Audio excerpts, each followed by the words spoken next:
I'm just an average guy who loves the outdoors. I love to hunt and I love to fish. Somewhere along the way I ended up with a video camera in my hand. So now I'm just cruising around checking out cool destinations. So sit back, put your feet up, and come on along.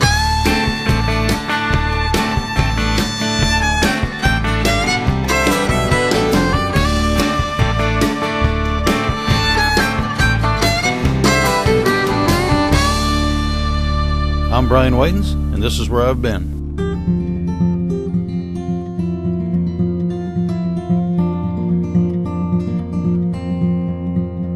My travels have taken me to a lot of great destinations. One of my favorites is still Ontario. When I think of Ontario, I think of great fishing, pristine waters, and miles of untouched wilderness. But when I think back of any one of the many trips I've experienced in Ontario, the first thing that comes to mind is not fishing, or any of that. I'm sitting on the quiet shore of a deep blue, remote Canadian lake. My hands smell a little like fish. Well, actually a lot like fish, with a little nightcrawler dirt under my fingernails from a morning of fishing walleyes. The only sound? A couple of loons and the clang of a metal spatula on a cast iron pan. The smell of wood smoke and fresh walleye cooking over an open fire. It's simple, it's peaceful, it's enlightening. It's Shorelunch. The Shorelunch is such a great part of nearly every Canadian fishing trip that I thought it might be time to give it the attention it deserves. It's time to really examine the Shorelunch and see if we can figure out what makes it so special, so memorable, so tasty. So today's show is not about how to catch fish, it's about how to cook them. Now try and find that in any restaurant. For that, we hooked up with my buddy Gord at South Shore Lodge on Ontario's Eagle Lake. Kind of working a little bit of a shoreline. We're in shallow because the fish are just coming off spawn. And we're going to see if we can yank a couple out of here real quick. Fishing with Patty today, really good friend of ours. We do a lot of work with Real Outdoors. Patty gets to tag along every once in a while, so she's my fishing partner today. It's probably not going to be fast and furious, but we should be able to pick up one or two. Because today, we're going to do a shore lunch. We are going to cook fish over an open fire on an island and give you the experience that you can have when you come to Canada and do some fishing.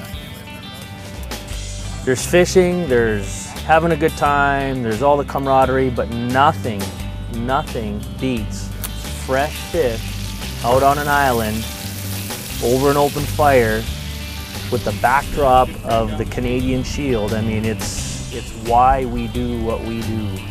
So we'll pick up a few walleyes. We're not going to bang around here and fish all day. We're going to catch a couple. We're going to get up on an island. We're going to do a nice shore lunch. We're going to show you guys how to do a shore lunch the way we do it. The way we pack our box, the way we get you guys all set up, the things we put in there, and show you how to put together a really nice, enjoyable lunch. One of the things we're going to show you guys today as well is we're going to be filleting fish out in the field. We're going to show you how to fillet a walleye properly, get all the bones out where they are. Running the knife along where those ribs start. We're going to do a really technical fillet of a northern pike so that we can show you where those Y bones are. Kind of a tricky bone that a lot of people don't keep northerns because they have an extra bone in there. And we're going to show you how to do it. I mean, it's going to be in the rough. It's going to be on an island somewhere. But we're definitely going to get in depth with how to clean a fish so that there's no bones in it so you can really enjoy that lunch.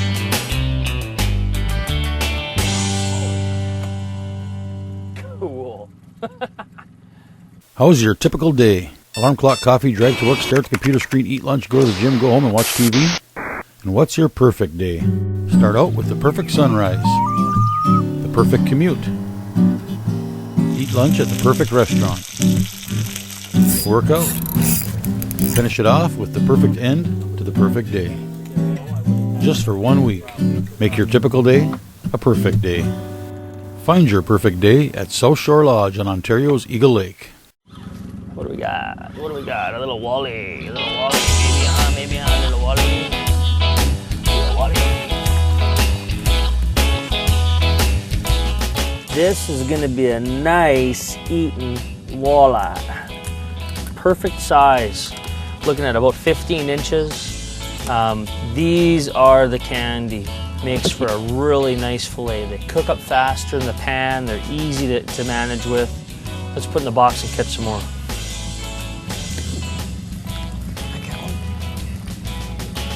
Yeah, that's a good lunch. It's a little guy. Perfect. That's candy.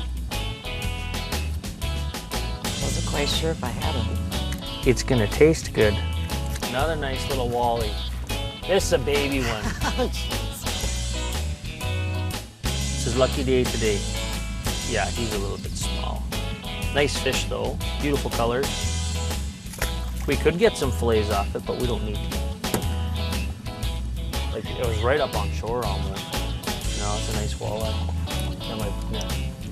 It's a nice walleye. There's another luncher.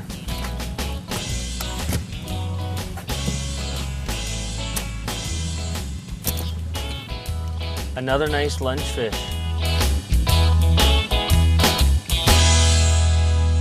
A few minutes in the walleye aisle, around the corner to the pike department, and our shopping was done.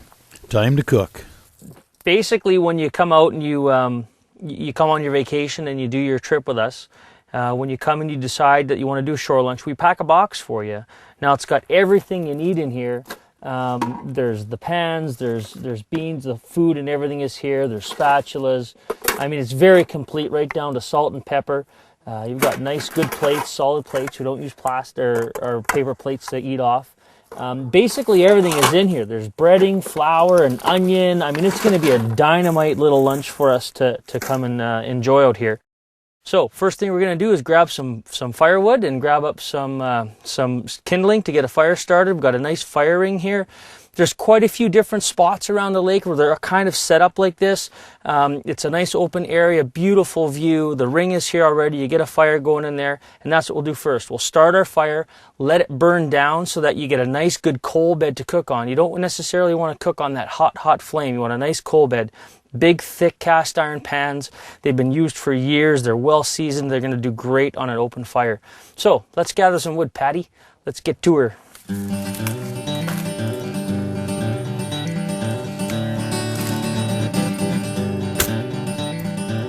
Mother Nature provides us with the perfect fire starters. It's these dried pine needles. Pine trees are high in resin. It's like an oil. What we're doing is we're building our fire before we clean our fish and whatnot, because we want our fire to burn down to a nice coal bed.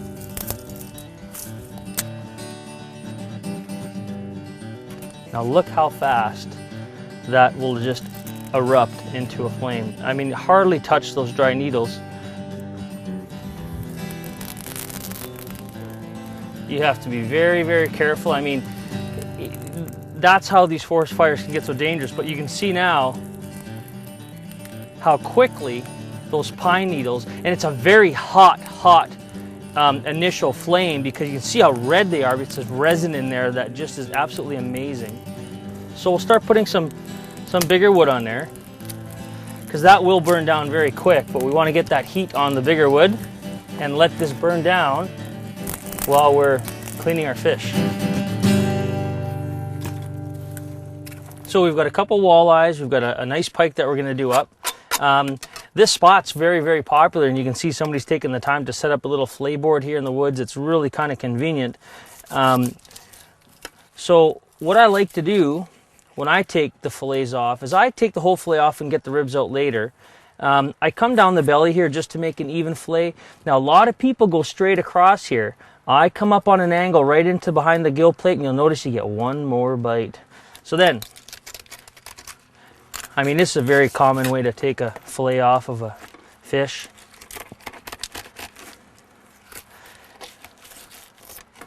And then we feed the animals. All I'm doing here is I'm just running the knife along where those ribs start and separating them from the rest of the meat. And you just kind of glide the knife. It's more of a lifting action, and it'll just peel them right out. Of course, sharp knife is very important. You'll have a much better fillet if you've got a sharp knife. And then you just peel that fillet off of the skin, and away you go. That's ready to eat almost. There's a little row of lateral bones on the walleye in here. Now they live right there on that lateral line, and they separate the bottom of where the rib cage is to the back. I take that out only because it does have a little row of bones in there. In a small walleye, they'll cook up soft. You'd never know they were there, but I like to take them out. That now is 100% boneless. Do that again because we've got two of them here. Where I will just come inside there. You can feel that hear that. I'm actually cutting the bones from the back, from the rib cage there, that little lateral line there. And then we just lift this out, and away it goes. Ribs pop out, you're done. So now, we did manage to pick up a pike, a very nice pike. And we're gonna get into how to fillet a northern completely boneless. We are out in the field, but that doesn't matter. We got a nice little table. First thing I like to do is take off this little plate with fins on it. It just gets in the way later, so get rid of it now. Then we come down right to the backbone. And once again, I like to separate the fillet now. It just makes two nice even fillets. I mean, you don't have to, you can peel them apart later on, but that's the way I like to do it. Then, coming on the back, and we're going just to the top of the backbone.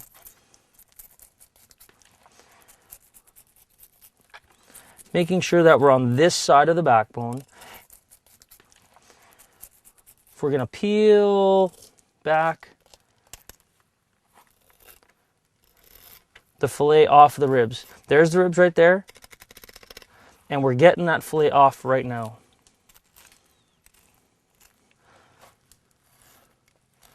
And we're just running the knife along those ribs, long nice strokes, and pulling up on that fillet. Come to the tail, cut it off. Now that fillet has no ribs in it, but the Y bones are still in there. Now we come along the other side of the backbone. You can see how the backbone kind of reaches up into the back there. We just want to separate that on the other side. Get underneath it. And we'll flip the fish over and we'll get this thing off on the other side just like we did before. Now once again, lifting up with your thumb is really important. It helps you separate that skin or the meat from those ribs.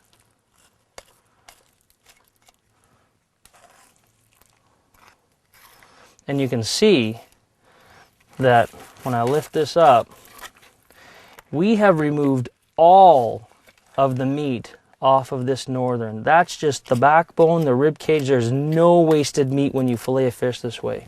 We'll feed the critters. Now the Y bones. First I'll get rid of this fin because it's just going to get in our way. The Y bones live in this top back section. Now you use this lateral line as a guide and cut in on it. Kind of arbitrary where you go, because now you're going to start lifting up and looking for those bones again, cutting across. You see how I'm lifting up? Don't forget, folks, I've done hundreds and hundreds of these, and I know where they are. Now those bones are right there. You'll get used to it.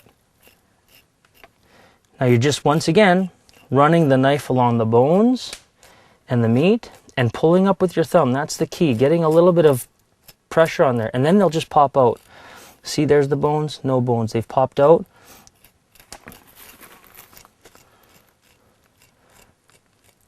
And then once you get them out, you can feel that there's no bones left. You just slide your knife through there and cut that off. Now that little piece, that tiny little piece, is where those Y bones are. You have not wasted very much meat at all. You can see them in there actually and feel them with the knife. Let's feed them to the critters. And this is now a completely boneless northern fillet. So we'll do that again. They live right in this back top section.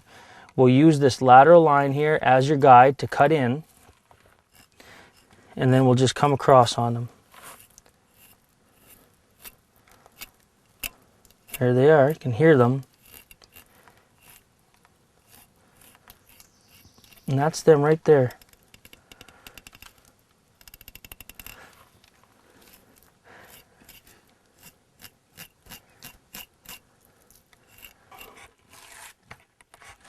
You're wondering why my knife seems to be dull. There's a nail, and I just scored it when I cut that fish. You'll notice when I'm filleting this off the skin, a trick is not to go completely sideways like this. You're going to struggle. I'm coming across it and I'm pulling the knife out. And when you pull the knife out like that, you get that slicing motion. Now, I did it really fast before, but if you can see how easily and effortlessly it comes off, then you don't have to hold that skin down with a pair of pliers like some people do. You got a completely boneless fillet right there. Let's cut it up into a couple pieces, missing the nail this time. Let's go see how our fire's doing. So, of course, while we were filleting fish, Patty's been manning the fire. And she's got a great coal bed going. She's got a little more wood on there. We will put some egg on the fish. It does make the batter stick better. We have canned potatoes. They're pre-cooked. They're easy and quick to fix up in the pan. You don't have to wait for them to cook. We take a little bit of the potato water and put it in with the eggs. Why? Makes it go farther, that's all. So we've got a really nice coal bed going. I mean, it's absolutely a great fire for cooking on. There's some flame there, but we're going to be cooking over the heat. Now, before we batter our fish, we want to get some potatoes going. So we're going to throw one of our skillets on there. And we like to use, it's a butter-flavored lard. I mean, it's available at any store. A lot of places, they'll just pour straight oil in there and you'll cook, like almost deep fry the fish. We like to pan fry the fish. The butter flavored in that lard is just beautiful. It's tasty. The lard is better than using just butter because it doesn't burn as fast as butter would. If you just put butter in that hot skillet, it would burn up and it would just burn and taste burnt. We also have some beans. The beans come in their own cooker. Can't have potatoes without throwing an onion in there.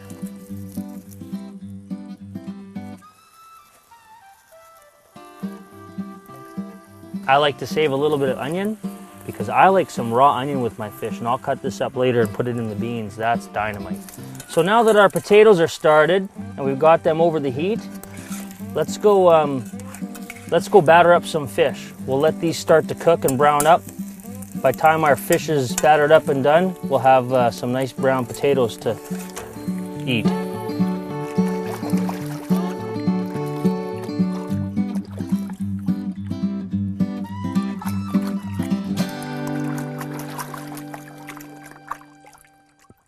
In this modern age of information and technology, we all know the best place to find anything is online. We find the best places to travel online, the best places to eat online, the best way to find great accommodations, plan a family getaway, or experience the outdoors is online. But what about true happiness? Those of us who have figured it out know the best place to find true happiness is on the end of a line. Find what you're looking for at South Shore Lodge on Ontario's Eagle Lake.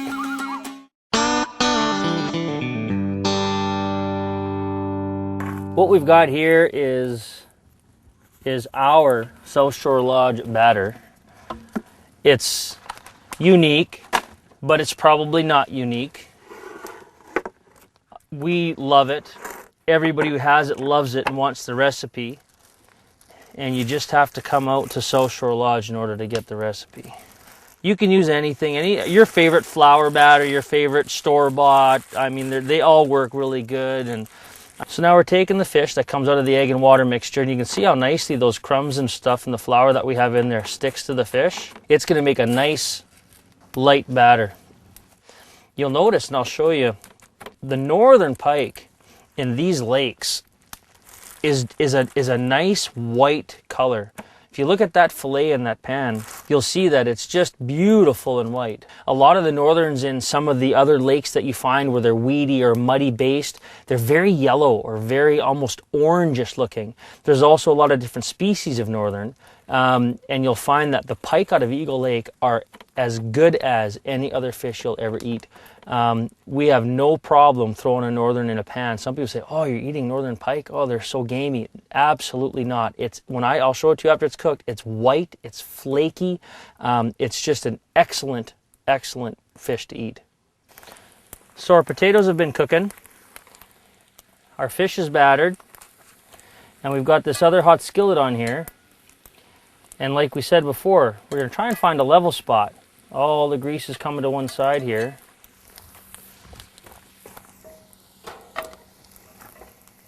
All we did was chuck the little stone under there, and look at that, perfectly flat pan to throw some of this perfectly battered fish in.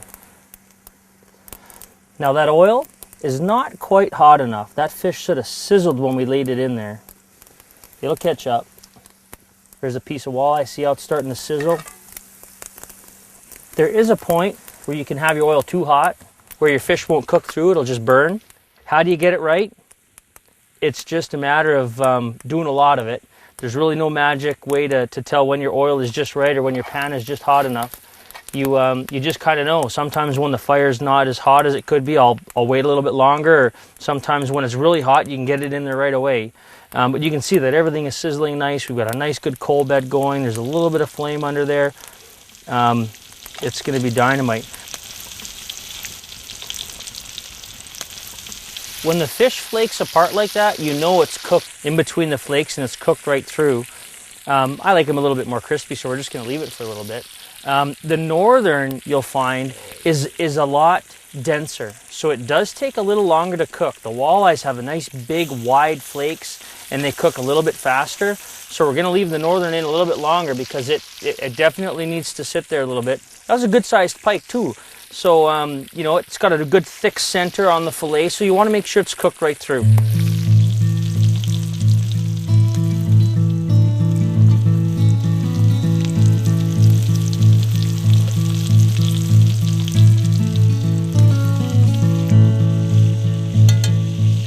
For some, shore lunch is a great meal.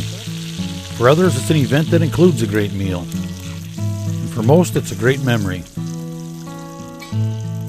For me, it's all of that and more. It's one of my favorite parts of any trip. I can't remember all the fish I've caught. I'm not even sure I remember all the lakes I've been on. But I do remember every shore lunch. So what does a shore lunch mean to you? Make plans with your wife, your kids, or your dad, and find a place like South Shore Lodge to experience your own shore lunch. And when you do, take it all in. Patty's got her fish. Before you take that first bite of fish, sit back and smell the wood smoke lingering in the fresh air. Any multi-tool becomes a bean server. Listen to the sounds. Shake up the juice. Take in the view. Baby. Think about where you are and who you're with. Now we're talking. Think about how lucky you are to be able to enjoy the outdoors. Think about who you want to share that moment with on your next trip. Then, take that first bite of fish. Right then, you'll know what a shore lunch means to you. It is so good.